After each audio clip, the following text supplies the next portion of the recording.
Institute of technology है जो कि टाटी सिलवई थाना क्षेत्र अंतर्गत है। वहाँ पर एक परीक्षा आयोजित की गई थी जिसका एसएससी से संबंध है। एसएससी जीडी कांस्टेबल सीएपीएफ की एक परीक्षा होती है, वो आयोजित की गई थी। और उसी समय वहाँ पर एक एफएसओ ऑफिसर रहते हैं एसएससी के, जिन्हें फ्लाइंग सर्विलांस ऑफिसर कहा जाता है, वो वहाँ पर मौजूद थे। जब उन्होंने देखा कि एक परीक्षार्थी जिसका नाम मृत्युंजय कुमार यादव है वह वहाँ पर है और उसके साथ में एक इन्विजिलेटर था जिसका नाम था संजीत कुमार। जब वहाँ पर वो देखे कि जो संजीव कुमार इन्विजिलेटर है वो एक प्रकार की टैंपरिंग करने का प्रयास कर रहा है, जो कि मृत्युंजय जो है, जो उनका कंप्यूटर डेस्कटॉप है, उसमें प्रयास किया कि उसे रीस्टार्ट करने का प्रयास किया गया।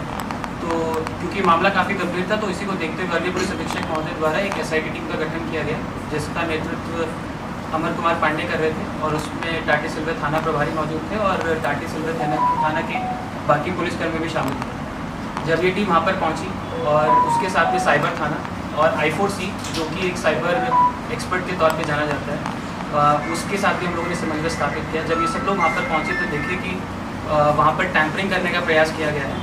जिस कंप्यूटर पे परीक्षा को देना था वहाँ पर उसे टैंपर करके उसे रीस्टार्ट करने का कुछ प्रयास किया गया था। तो इसी को मद्देनज़र रखते हुए सबसे पहले मृत्युंजय कुमार यादव को हिरासत में लिया गया और दूसरा संजीत कुमार जो कि वहाँ पे इन्विजिलेटर का काम करते हैं, उन्हें हिरासत में लिया गया। और हिरासत के दौरान उनसे जब पूछताछ की गई तो उनके द्वारा बताया गया, जो मृत्युंजय कुमार यादव हैं, उन्हें बताया कि तकरीबन 20 या 25 दिन पहले ये इंस्टाग्राम से एक व्यक्ति के संपर्क में आए थे और उस व्यक्ति ने इनसे कहा था कि 6 लाख रुपए के बदले तुम्हें इस परीक्षा में हम पास करवा देंगे और तुम्हें उसी के लिए रांची जाना होगा। रांची में जाने के बाद मेरा एक व्यक्ति है जो कि मेरे एग्ज़ाम सेंटर के आसपास ही रहता है, जिसका नाम है विकास कुमार।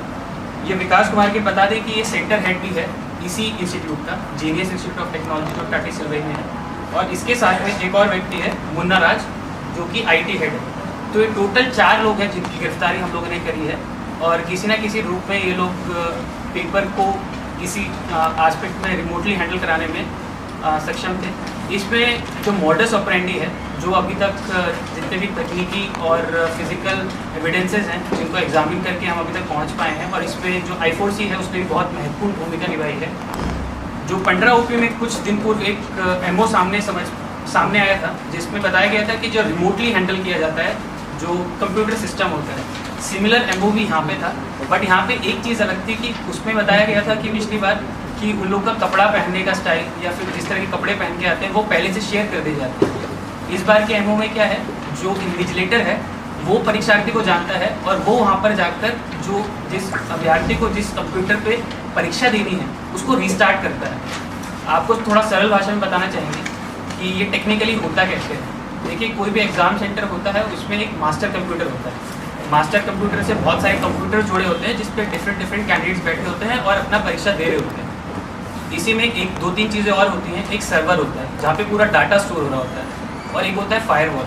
फायरवॉल का जो यूसेज वो है कि कोई भी अगर बाहर से अटेम्प्ट करता है परीक्षा में कुछ भी मतलब टैंपरिंग करने का, वो ना हो सके। ये लोग करते क्या हैं कि ये किसी प्रकार से जो सेंटर के लोग हैं, जैसे इस जीनियस इंस्टीट्यूट ऑफ टेक्नोलॉजी में जो सेंटर का हेड है विकास कुमार, ये किसी तरीके से जो मास्टर कंप्यूटर है उसका एक्सेस प्राप्त कर लेते हैं। एक्सेस प्राप्त करने के बाद जो स्टूडेंट है उसका IP ये लोग ग्रांट कर लेते हैं और वो IP को बाहर किसी के व्यक्ति के पास में शेयर कर देते हैं और वो व्यक्ति को जैसे ही IP मिलता है वो रिमोटली हैंडल जो कैंडिडेट है उसका जो कंप्यूटर सिस्टम उसको हैंडल करना स्टार्ट कर देता है। उसमें रहता क्या है कि कैंडिडेट सिर्फ बैठा हुआ है वहाँ पे और उसे कुछ करने की ज़रूरत नहीं है, उसे सिर्फ सेव एंड कंटिन्यू करता है। मान लीजिए कि एक परीक्षा में 100 क्वेश्चन आ रहे हैं डेस्कटॉप पे, तो बाहर से रिमोटली हैंडल होता है। उसमें ABCD करके जो ऑप्शन रहता है वो बाहर से कोई ना कोई व्यक्ति जो सही उत्तर होता है उसको टिक कर देता है और अभ्यर्थी का सिर्फ यही काम रहता है कि उसको सेव एंड कंटिन्यू करके आगे बढ़ जाए। तो इस तरीके से ये लोग ऑपरेट करते थे और जनरली जितने भी हम लोगों ने तकरीबन पिछले माह में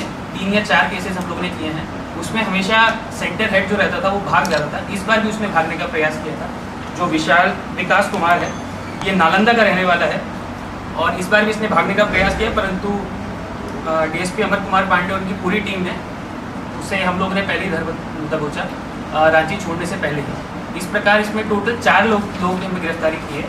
इसमें सबसे पहला जो व्यक्ति है वो है मृत्युंजय कुमार यादव, जो भी अभ्यर्थी था, जो ये बेसिकली सिवान का रहने वाला है बिहार से, और इसको अपना सेंटर बिहार डालना चाहिए था, पर जिस व्यक्ति से संपर्क में आया था उसी के कहने पर इसने अपना सेंटर रांची में डाला था, क्योंकि रांची में जो विकास कुमार है, जिससे इंस्टाग्राम पे इसकी बात हुई थी, उसके संपर्क में था और विकास से आने के बाद ये कल सुबह परीक्षा 10 बजे से लेके थी, 10 बजे से 11 बजे के बीच में थी। उससे पहले 8 बजे आने के पश्चात ये विकास से मिला था और सारी की सारी सेटिंग इसने विकास के साथ मिलकर की थी। जो दूसरा व्यक्ति है इसमें संजीत कुमार, वो इन्विजिलेटर है, तो परीक्षार्थियों पे नज़र रखता है, किस किस परीक्षार्थी को हमें चिन्हित करना है, किसका परीक्षा हमें पास करवाना है, उस पर नज़र रखता है। और दूसरा है मुन्ना राज, जो IT हेड है।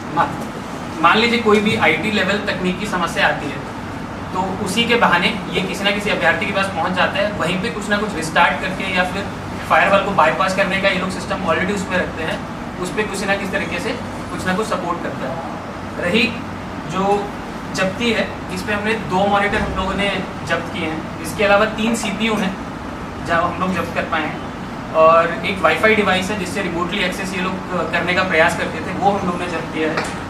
2 कीबोर्ड हैं, 2 माउस हैं और 3 मोबाइल एंड्रॉयड फ़ोन हैं। और इसके अलावा हमें 5 चेकबुक भी मिली हैं, जिससे अगर परीक्षार्थी का पास हो जाता है तो उसी चेकबुक को यूज़ करके ये लोग उनके अकाउंट से निकासी किया करते हैं।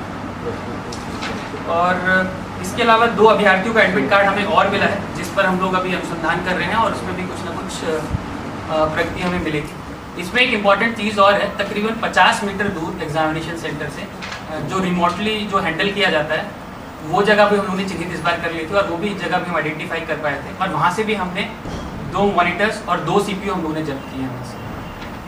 सर तो वो सारी चीज़ें उसी जगह से 50 मीटर दूर से ही हैंडल की जा रही जी। ये लोग जैसे विकास, जो मैंने आपको बताया, जो सेंटर का हेड है जहाँ पे रहा करता था, वहीं पे एक्चुअली इसने इंस्टॉल करके रखी थी सारी चीज़ें, और वहीं से किसी तरीके से ये रिमोटली हैंडल करता था। सर जो भी परीक्षार्थी होते हैं वो कुछ ले जाने नहीं दिया जाता है, तो उसका IP एड्रेस या पासवर्ड बाहर कैसे आया? का वहाँ पे जो गार्ड में थे या रिगार्डिंग में थे, कहीं उनके द्वारा तो बाहर नहीं भेजा गया? नहीं, देखिए ये अनुसंधान का विषय भी है, और जैसे आप बिल्कुल सही बात कह रहे हैं कि जो IP है वो IP तो एक स्टूडेंट को मिला जाता है, और वो बाहर कैसे आया, तो उसमें जैसे मैंने आपको बताया कि ये लोग पूरा सिस्टम की तरह काम करते हैं। जैसे मान लीजिए कि ये IT हेड है, सेंटर हेड है, तो हर कोई फर्स्ट फ्लोर पे रहेगा, ग्राउंड फ्लोर पे रहेगा, सेकंड फ्लोर पे रहेगा, और किसी ना किसी माध्यम से मान लीजिए कि चाय पीने के बहाने ही बाहर चले गए और वहाँ पे IP को नोट डाउन कर लेते हैं, बाहर जाके जहाँ से रिमोटली हैंडल करना है वहाँ पे IP को शेयर कर दिए जाते हैं लोग के द्वारा। इस तरीके से लोग पूरा परीक्षा में क्या कहते हैं आयोजित करते हैं। सर दूसरा वाला ऐसा हो रहा है, इसका कोई गिरोह है क्या सर? देखिए जितना हम लोग अभी देख पाए हैं, ऐसा कुछ डायरेक्टली गिरोह तो नहीं है, बट जिसमें इम्पॉर्टेंट जो भूमिका रहती है वो सेंटर हेड की बहुत इंपॉर्टेंट भूमिका है। तो जैसे इसमें भी जो विकास कुमार है, जो सेंटर हेड है, वो मूल रूप से मिला हुआ है, और तकरीबन पिछले 2 या 5 महीनों में कुछ ना किसी परीक्षा में इसने प्रयास किया पर कभी सफल नहीं हो पाया। तो अगर सेंटर हेड अगर इन्वॉल्व नहीं है तो हमें नहीं लगता है कि इस परीक्षा में किसी भी तरीके से हम लोग फ्रॉडुलेंटली किसी भी चीज़ को अचीव कर सकते हैं और परीक्षा फेयर मैनर में करवा सकते हैं। किसकी परीक्षा थी?